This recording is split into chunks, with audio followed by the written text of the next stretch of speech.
샤를 르클레르, 이제 그의 경력에서 스포츠적 성숙함의 절정에 이르렀지만 페라리가 타이틀을 놓고 싸우지 않고 몇 년을 더 버틸 수 있을까요? 오늘 영상에서는 르클레르의 경력과 미래를 분석합니다. 또한 페라리 드라이버들의 미래와 향후 몇 년 내 누가 올지 살펴봅니다. 맥스 베르스타펜이 피아스트리에 대해 언급한 내용도 다뤄야 합니다. 피아스트리는 몬자에서 노리스를 앞질렀습니다. 알론소의 상황과 토토 울프가 키미 안토넬리를 비판한 점도 살펴보겠습니다. 시작하기 전에 좋아요를 눌러주시고 구독과 알림 설정을 하셔서 포뮬러 1과 페라리 관련 영상을 놓치지 마세요. 자, 바로 시작하죠. 여름 휴식 전 르클레르가 다시 강조했어요. 페라리를 운전하는 건 저에게 모든 걸 의미해요. 여기서 이기는 게 다른 곳에서 이기는 것보다 더 가치 있어요. 사랑의 말이지만 미래에 대한 의심은 지울 수 없어요. 결과가 안 나오니까요. 2025년 월드 챔피언십은 맥라렌, 노리스, 피아스트리가 확고히 잡고 있습니다. 이미 세계 챔피언을 4번 차지한 맥스 페르스타펜도 드라마 없이 전환의 해를 보낼 여유가 있습니다. 그러나 르클레르는 그렇지 않습니다. 모나코 출신의 그는 자신의 경력에서 가장 좋은 시기가 지나가고 있다고 느낍니다. 2026년에는 최소 30kg는 더 가벼운 경주차, 50% 하이브리드 출력, MGU-H가 없는 새로운 규정 주기가 시작되며 연료는 100% 지속 가능할 것입니다. 포뮬러 1의 서열을 다시 쓸 기회입니다. 페라리가 또 실패하면 르클레르는 더 이상 시간을 낭비할 수 없습니다. 사실 역설은 명확하게 드러납니다. 우리는 순수한 재능과 타고난 속도로 베르스타펜의 후계자로 지목되어야 할 드라이버가 있음에도 불구하고 그 드라이버는 오히려 조연 역할에 머물러 있습니다. 베르스타펜과 르클레르는 카트 분야에서 함께 자랐고 여러 하위 카테고리 타이틀을 두고 경쟁했습니다. 르클레르는 현대 포뮬러 1의 최고 해석자 중 하나로 SF25의 한계를 넘을 수 있는 능력을 지녔으며 듀얼에서 공격적이고 단일 랩에서도 정밀합니다. 그럼에도 불구하고 그의 승리는 손가락으로 셀 수 있을 정도로 적지만 동료 경쟁자들은 역사를 쓰고 있습니다. 많은 평론가들이 르클레르가 정말로 페라리와의 이별을 고려해야 한다고 주장하는 것도 우연이 아닙니다. 드라이버들은 승리하고 싶어하며 감정에 얽매여 있을 수 없습니다. 타이틀 없이도 챔피언이었던 스털링 모스와의 비교가 점점 더 자주 등장하고 있습니다. 이는 샤를이 허락할 수 없는 꼬리표입니다. 여기서 가장 충격적인 제안이 등장하는데 바로 맥스 페르스타펜이 페라리에 합류하는 것입니다. 실제로 이는 패독에서 떠도는 환상입니다. 왜냐하면 르클레르와 페르스타펜이 함께 그들의 세대의 현상적인 듀오를 대표하기 때문입니다. 한편엔 모나코 출신의 본능적이고 화려한 재능이 있고 다른 한편엔 레드불이 특급 선수 주위에 만든 완벽한 머신이 있습니다. 이 가설이 얼마나 현실적일까요?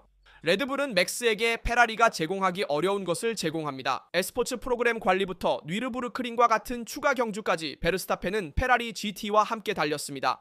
베르스타펜은 마라넬로에서는 상상할 수 없는 독립성을 가지고 있으며 그의 성격을 알고 있는 이상 그를 페라리의 규칙에 얽매인 모습을 상상하기는 어렵습니다. 진실은 페라리가 베르스타펜을 꿈꾸기 전에 우선시해야 할 것은 르클레르와 해밀턴이라는 것입니다. 올리버 버먼이 성장하고 있고 아카데미에 젊은 선수들도 있지만 아무도 샤를이 보여준 재능, 경험 그리고 페라리에 대한 애정을 갖고 있지 않습니다. 개인적으로 2026년은 르클레르와 페라리 모두에게 결정적인 해가 될 거라 생각합니다. 만약 2026년 페라리 프로젝트가 처음부터 경쟁력을 갖추지 못하면 그들의 핵심 인물을 잃을 위험이 현실화될 것입니다. 르클레르는 미완성으로 남는 것을 받아들이지 않을 것이고 다른 팀들도 그에게 대안을 제시할 것입니다. 동시에 저는 베르스타펜이 페라리에서 쉽게 패배하지 않을 것이라 생각합니다. 그의 세계는 레드불이며 그에게 트랙 안팎에서 모든 것을 보장합니다. 네덜란드인은 규칙을 정할 여유가 있지만 마라넬로에서는 누구도 심지어 과거의 미헬 슈마허도 그런 자유를 누리지 못했습니다. 그러므로 페라리에게 진정한 도전은 2026년에 우승할 수 있는 단일 좌석 자동차를 만드는 것입니다. 그래야만 르클레르가 남을 것이고 그래야만 그가 마라넬로의 타이틀을 가져오겠다는 꿈을 마침내 이룰 수 있을 것입니다. 만약 그들이 또 실패한다면 이 결혼의 이야기는 필연적으로 끝날 것입니다. 사실 몬자 경주 이후 우리는 모두 약간 실망했습니다. 왜냐하면 수요일부터 밀라노에서 있었던 이벤트에서 우리는 선수들이 새로운 특별 도색을 보여주기 위해 의욕이 넘치고 있었고 단지 포디움뿐만 아니라 심지어 승리를 위해 싸우려는 모습을 보았기 때문입니다. 이 시나리오는 트랙에서 보이지 않았고 오히려 우리는 페라리가 메르세데스에 맞서 겨우 3위를 위해 싸우는 모습을 보았습니다. 그러나 맥라렌이 세이프티카를 노리는 공격적인 전략을 세웠음에도 불구하고 경기가 끝날 때의 격차는 너무 컸습니다. 그래서 이번 몬자 경기 후 우리는 공기 저항이 적은 세팅의 페라리를 기대했지만 실망감만 남았습니다. 하지만 르클레르는 여전히 동기부여가 되어 있고 팬들을 만나는 것을 항상 즐거워하며 페라리에 대한 그의 사랑은 여전히 순수합니다. 하지만 이 상황이 앞으로도 계속된다면 2026년에도 제 생각에 샤를도 이렇게 말할 겁니다. 여러분 알다시피 저는 물러나고 다른 팀을 찾겠습니다. 그의 경력에 좋은 선택일 것입니다. 모나코 출신으로 재능이 있는 그는 하위 카테고리와 카트 시절에도 그 재능을 입증했고 맥스 페르스타펀과 경주하며 여러 번 그를 뒤에 두었습니다. 르클레르는 자신의 재능을 발휘할 팀을 가질 자격이 있습니다. 이를 위해 에스턴 마틴과 메르세데스와 접촉이 있었고 앞으로 지켜볼 것입니다. 물론 제 희망은 그가 페라리에서 우승하고 마라넬로 팀이 그에게 타이틀 경쟁을 위한 경쟁력 있는 차를 제공하는 것입니다. 앞으로 지켜보죠. 하지만 지안 알레싯과 루이스 해밀턴에 대해 한 말도 함께 논의하고 싶어요. 그는 과거에 이미 의견을 표명했고 강하게 비판했었죠. 이제 또 다른 비판이 나왔어요. 프랑스의 전직 드라이버는 이탈리아 그랑프리 몬자에서 일어난 일에 대해 직설적으로 언급하며 논란이 된 두 사건을 비교했습니다. 한편 페라리는 7회 월드 챔피언인 루이스 해밀턴이 목요일에 동료를 돕겠다고 선언했음에도 불구하고 예선에서 샤를 르클레르를 돕도록 요청하지 않기로 결정했습니다. 그러나 이후 방향이 바뀌었습니다. 토요일에 해밀턴은 경력 내내 그런 적이 없다고 분명히 말했고 이는 특히 몬자에서 이탈리아 관중들이 모두 붉은색으로 물든 특별한 분위기를 고려할 때 분위기를 얼어붙게 만든 메시지였습니다.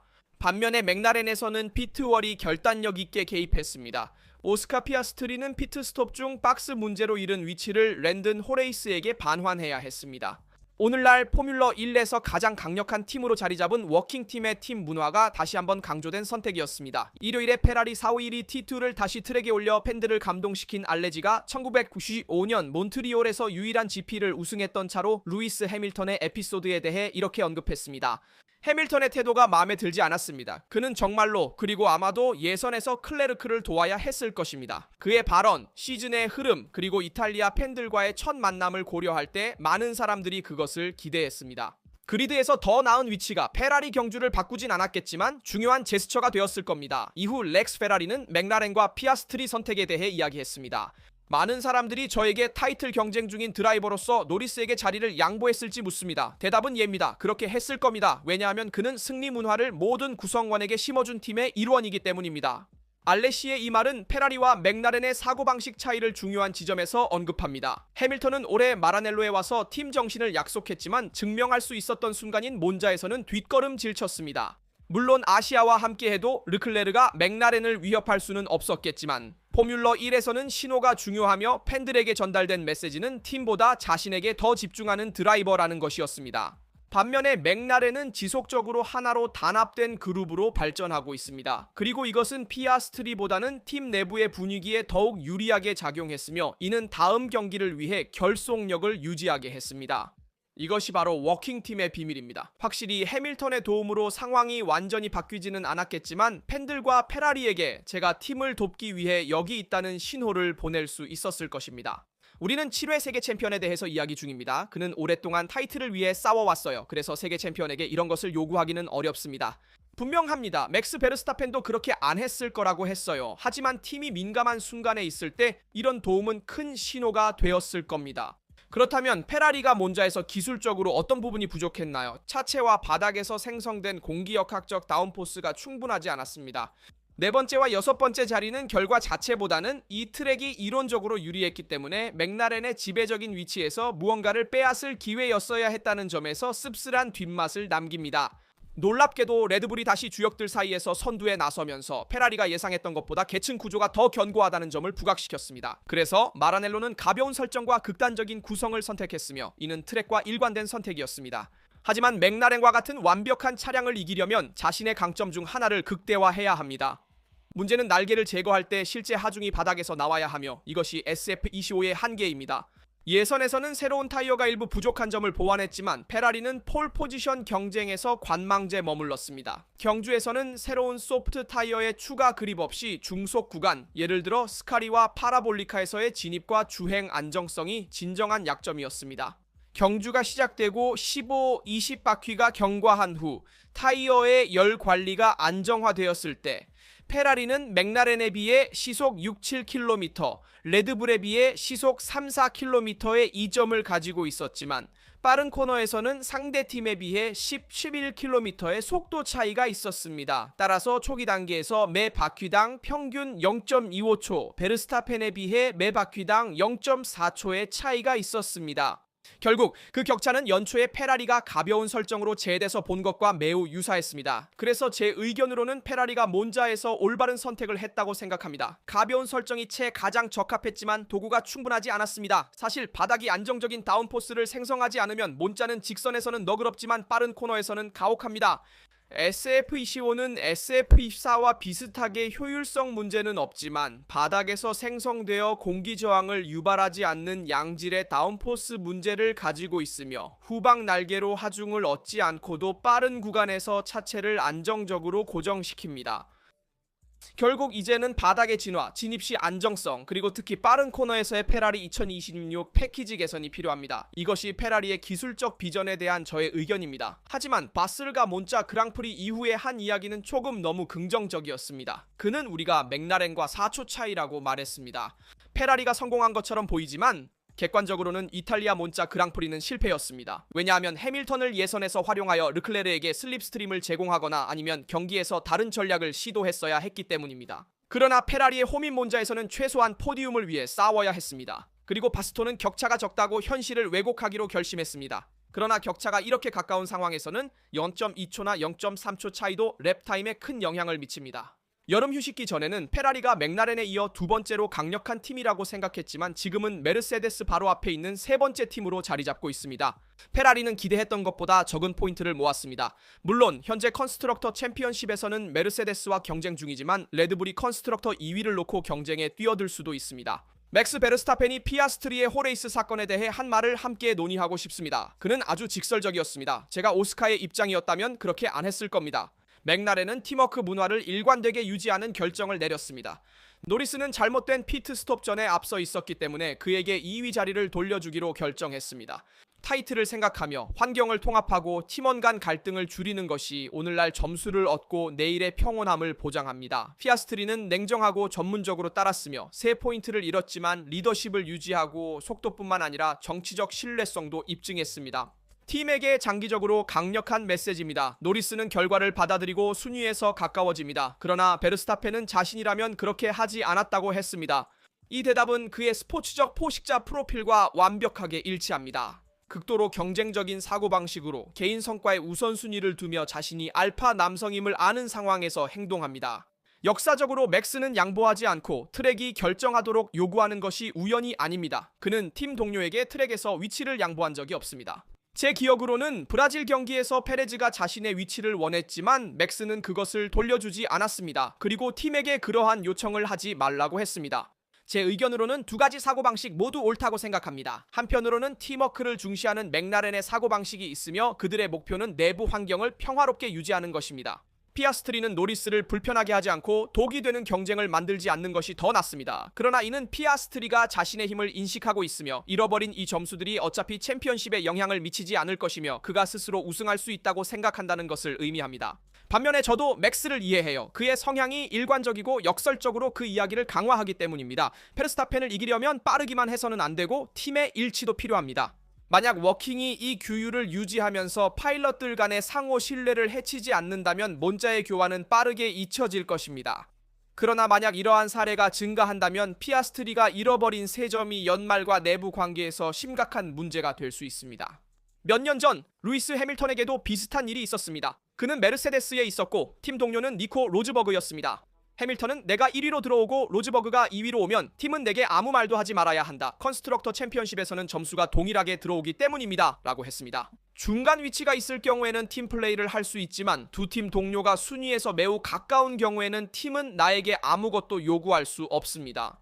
그리고 저는 제 팀 동료보다 더 나은 위치를 차지할 권리가 있습니다. 이것은 루이스 해밀턴이 몇 년 전 했던 말이며 그는 1위번의 세계 챔피언입니다. 맥스 페르스타펜도 동일한 의견을 가지고 있습니다. 하지만 피아스트리는 그렇지 않았으며 팀을 자신보다 우선시했습니다. 이 결정이 연말에 보답을 받을지 지켜보도록 하죠. 이제 레드불이 몬자에서 보여준 진정한 비밀을 살펴보죠. 날개를 줄인 게 아니었어요. 사실 밀턴 케인스에서는 몬자에 맞춘 특별 사양을 작업했어요. 자유 연습 세션 동안 피에르 우아셰가 이끄는 엔지니어 팀은 베르스타펜의 지시에 따라 후방 날개의 플랩 끝단을 절단하기로 결정했습니다. 저항을 줄이고 직선 주로에서 속도를 더 얻기 위해 대칭 절개 2개를 했습니다. 뒤쪽 하중을 너무 낮추면 차량이 불안정해질 수 있어 위험한 해결책입니다. RB21은 잘 반응했고 맥스는 최대한 활용했어요. 많은 사람들이 가벼운 날개에 대해서만 이야기했지만 사실 레드불은 기술적, 전략적 걸작을 만들어냈습니다. 네, 사용했지만 무엇보다도 그들은 누구보다도 조건을 잘 읽었습니다. 올해 몬자에서는 극단적인 타이어 관리 경기가 아니었습니다. 꾸준한 페이스의 경기였습니다. 페라리는 공기 저항을 줄인 세팅을 선택했지만 코너에서 버틸 수 있는 하부의 다운포스가 부족했습니다. 맥라렌은 주요 무기인 과도한 타이어 마모를 보는 능력을 잃었습니다. 그래서 수준이 낮아졌습니다. 레드불은 차의 견고함과 리더의 재능을 결합했습니다. 그래서 승리가 그렇게 쉽게 보였습니다. 이제 페르난도 알론소가 몬자에서의 은퇴에 대해 한 발언을 함께 살펴보겠습니다. 몬자에서 페르난도 알론소는 아스카리 코너를 빠져나오면서 외부 연석을 밟은 후 서스펜션이 파손되어 7위에 있던 중에 은퇴하게 되었습니다. 최근 포뮬러 1에서는 드문 고장이었어요. 점수 패키지가 안전해 보일 때 그를 멈추게 했습니다. 여기서 6점을 잃었고 모나코에서는 제가 6위였을 때 엔진 고장으로 8점을 잃었습니다. 전체적으로 불운과 실수로 약 20점을 잃었어요. 목표는 팀이 컨스트럭터 챔피언십에서 좋은 성적을 거두고 시즌을 잘 마무리하는 것입니다. 몬자 경주를 어떻게 정의할까요? 글쎄요, 2025 시즌 전체와 같다고 하겠습니다. 라고 페르난도 알론소가 비꼬며 이번 시즌의 불운과 실수를 다시 강조했습니다. 페르난도 알론소에게 7위는 중요했기에 이번 은퇴는 아쉽습니다. 주말을 잘 관리했기 때문입니다. 앞으로 스톤 마틴 팀의 신뢰성에도 주의를 기울여야 합니다. 이는 알론소가 개선하고자 하는 점입니다. 하지만 토토 울프의 키미 안토넬리에 대한 발언도 주목해야 해요. 이번엔 평소보다 더 엄격했어요. 토토 울프는 언론 앞에서 분명히 말했어요. 안토넬리의 주말은 기대에 못 미쳤어요. 메르세데스의 보스가 시즌 초반에 처음으로 강경한 어조를 사용했어요. 아마도 그의 제자를 흔들기 위한 것이었을 거예요. 오스트리아인은 과도한 보호가 성장에 좋지 않으며 심리적으로 키미가 압박을 받고 있음을 알고 있습니다. 그럼에도 신뢰는 여전하며 토토 울프는 안토넬리가 메르세데스의 미래 프로젝트로 남아있다고 재확인했어요. 하지만 결과가 필요하고 포뮬러 1에서는 상황이 빠르게 나빠질 수 있어요.